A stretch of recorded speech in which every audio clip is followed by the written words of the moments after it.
Property number 3 बोलते हैं कि जो एटम होते हैं, एटम इज इलेक्ट्रिकली न्यूट्रल। क्या एटम यहाँ पे इलेक्ट्रिकली न्यूट्रल होता है कि नहीं होता? ये बात सही है या फिर ये बात गलत है? एटम एक्चुअल में क्या होता है कि एटम जो होते हैं एक इलेक्ट्रिकली न्यूट्रल होता है, क्योंकि एटम का मतलब क्या, अपन लोग केमिस्ट्री पढ़ते हैं, जैसे हमने बोला कि सोडियम की बात करते हैं, तो सोडियम का मतलब हो गया जैसे सोडियम, और सोडियम का मतलब हो गया 1123। ये आपका एक सोडियम है।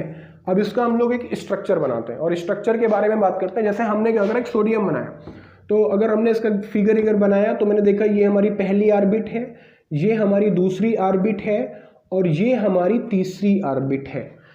तो पहली ऑर्बिट में आपको पता होगा, बॉन्ड ऑर्डर लिखना आता होगा। यहाँ पे अगर हमने कितने इलेक्ट्रॉन बिठाए, अगर यहाँ पे कैसा होता है कि हमारे पास 1123, कुल मिला के हमारे पास कितने बचे, यहाँ पे 12 बचे। तो हमारी पहली ऑर्बिट में कितने इलेक्ट्रॉन होंगे? हमारी पहली ऑर्बिट में यहाँ पे इलेक्ट्रॉन होंगे तुम्हारे 2। उसके बाद इसमें कितने बैठे, 1 2 3 4 5 6 7 8। ये हमारा न्यूक्लियस है।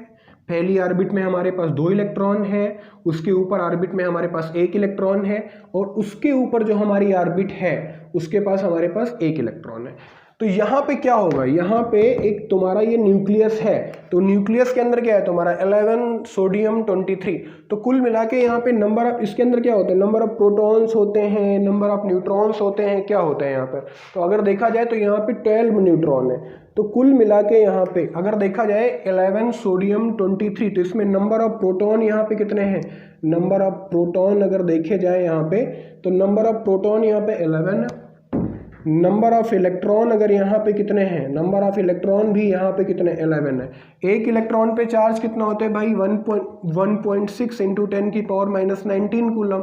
अगर अपन लोग इसको नंबर ऑफ प्रोटॉन से मल्टीप्लाई करेंगे, नंबर ऑफ न्यूट्रॉन से मल्टीप्लाई करेंगे, चार्ज एक स्केलर क्वांटिटी होती है, उसको उठा के जोड़ेंगे तो नेट कितना आएगा, हमारा 0 आएगा। तभी अपन लोग बोलते हैं कि इलेक्ट्रॉन जो होता है, सॉरी जो हमारा एटम होता है वो एक इलेक्ट्रिकली न्यूट्रल होता है। अच्छा, जब कभी भी चार्ज ट्रांसफर होता है तो किसको क्या ट्रांसफर होता है, व्हाट इज ट्रांसफर? यहाँ पे क्या ट्रांसफर होता है? जब कभी चार्ज ट्रांसफर होगा तो भाई प्रोटॉन ट्रांसफर होगा या फिर इलेक्ट्रॉन ट्रांसफर होगा। तो सबसे बढ़िया बात देखो, प्रोटॉन जो है उसके अंदर घुसा बैठा हुआ है, तो प्रोटॉन का भी ट्रांसफर नहीं होता है। हमेशा जो ट्रांसफर होगा वो इलेक्ट्रॉन ही ट्रांसफर होगा। तो हम लोग जो ट्रांसफर पढ़ते हैं वो इलेक्ट्रॉन का ही ट्रांसफर पढ़ते हैं। जितना भी तुम्हारा आदान प्रदान होगा वो इलेक्ट्रॉन का ही यहाँ पे आदान प्रदान होगा, और हम लोग जो पढ़ते हैं वहाँ पे इलेक्ट्रॉन ट्रांसफर पढ़ते हैं। ठीक है, आपने केमिस्ट्री में पढ़ा होगा, ऐसे हम लोग क्या कुछ भी पढ़ते हैं। अगर हमने यहाँ पे एक चीज देखी, बॉन्ड फॉर्मेशन, तो अगर यहाँ पे बॉन्ड फॉर्मेशन होता है, तो अगर बॉन्ड फॉर्मेशन हुआ तो किसका बॉन्ड फॉर्मेशन हुआ यार? कभी प्रोटॉन बॉन्ड नहीं बनाता है।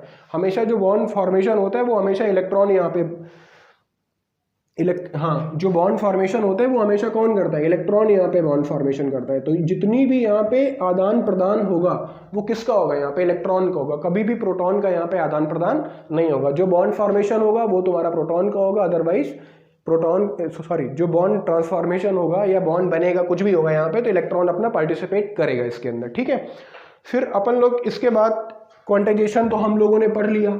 ठीक है, अब सबसे अच्छी चीज यहाँ पे क्या है, सबसे अच्छी जो प्रॉपर्टी होती है उसको हम लोग बोलते हैं स्पीड डिपेंडेंसी। स्पीड डिपेंडेंसी क्या होती है? स्पीड डिपेंडेंसी का मतलब क्या होता है? ऐसा बोला गया 11th में कि किसी चीज का मास यहाँ पे कांस्टेंट होता है। अगर हम 65 kg के हैं तो हम 65 kg के रहेंगे। अर्थ पे हमारा वेट कुछ और है, मून पे कुछ और है, कहीं पे कुछ और है, क्योंकि वहां पे ग्रेविटी चेंज हो रही है।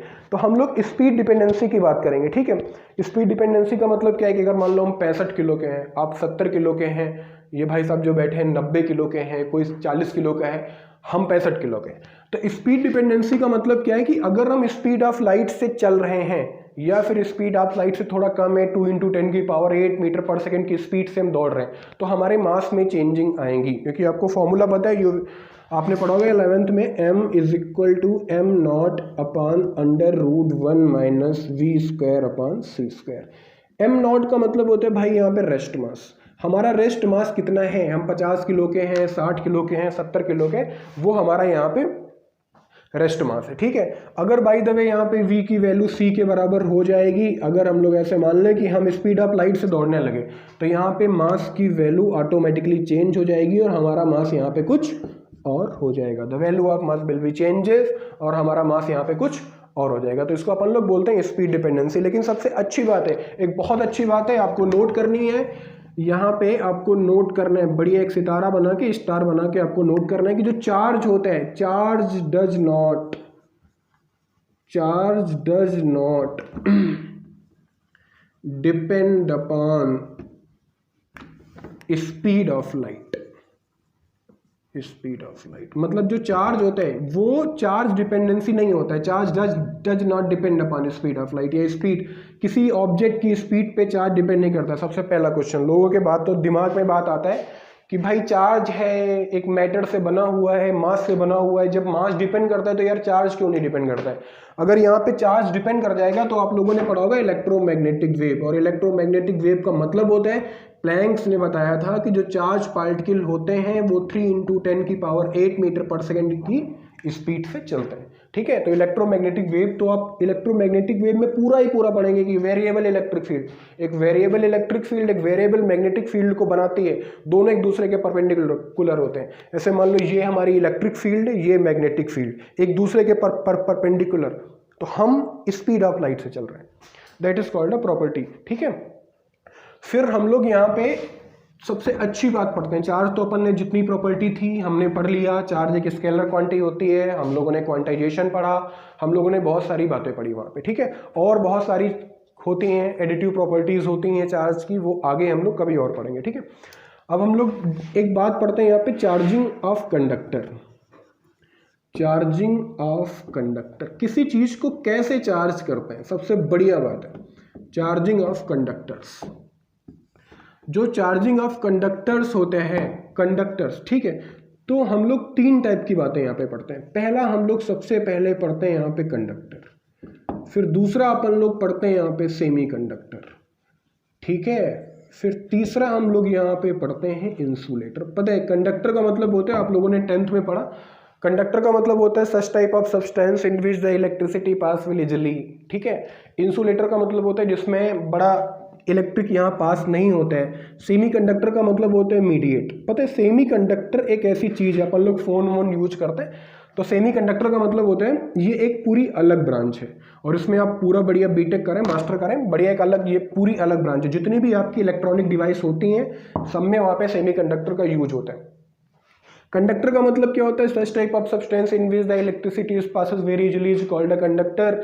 इंसुलेटर का मतलब होता है such type of substance in which the electricity does not pass is called a insulator. एक में पास कर रही है भाई कंडक्टर हो गया, एक में पास नहीं कर रही मतलब वहां पे क्या हो गया, इंसुलेटर हो गया। ठीक है, एक्चुअल में बातें क्या होती है, कंडक्टर का मतलब क्या होता है, सही बात यह होती है कि जो तुम्हारे कंडक्टर होते हैं, कहने का मतलब क्या होता है कि एटम की आउटर मोस्ट ऑर्बिट में जितने भी इलेक्ट्रॉन लूजली बाउंड होते हैं, अगर हमने उनको हीट किया या हमने उनके ऊपर एक इलेक्ट्रिक फील्ड लगाई तो वो क्या करते हैं, अपना घर छोड़ के भाग जाते हैं। मतलब कहने का मतलब क्या है, they are free to move, they are free to move. और जितने भी हमारे मूविंग इलेक्ट्रॉन्स होते हैं, जो इलेक्ट्रॉन मूव करेगा वही करंट को जनरेट करेगा, और जो इलेक्ट्रॉन मूव नहीं करेगा वो करंट को जनरेट नहीं कर पाएगा। तो कंडक्टर का मतलब होता है कि जिन वो सब्सटेंस या वो एटम जिनकी आउटर मोस्ट ऑर्बिट में जो इलेक्ट्रॉन्स होते हैं बहुत लूजली बाउंड होते हैं, हमने हल्का सा टेम्परेचर दिया और इलेक्ट्रॉन वहां पे मोशन करना चालू कर गया, अपना घर छोड़ के भाग गया, इतना टेम्परेचर देंगे। इंसुलेटर का मतलब क्या होता है, सेम वही कहानी होती है, लेकिन हम लोग क्या करते हैं, हमने क्या किया, हल्का सा मान लो 10,000 है, उसमें से हमने टेम्परेचर दिया, एक आध इलेक्ट्रॉन वहां पे निकलता है, उससे कुछ नहीं होना है। अगर हमने टेम्परेचर को और बढ़ाया, टेम्परेचर को एक्सीड करेंगे, टेम्परेचर को बढ़ाएंगे, इलेक्ट्रिक फील्ड ज़्यादा अप्लाई कर देंगे, मेटल की सारी प्रॉपर्टी डिस्ट्रॉय हो जाएंगी और इलेक्ट्रॉन वहाँ पे मूव नहीं कर पाएगा। तो अपन लोगों ने 3 बातें पढ़ी, कंडक्टर, सेमी कंडक्टर, इंसुलेटर।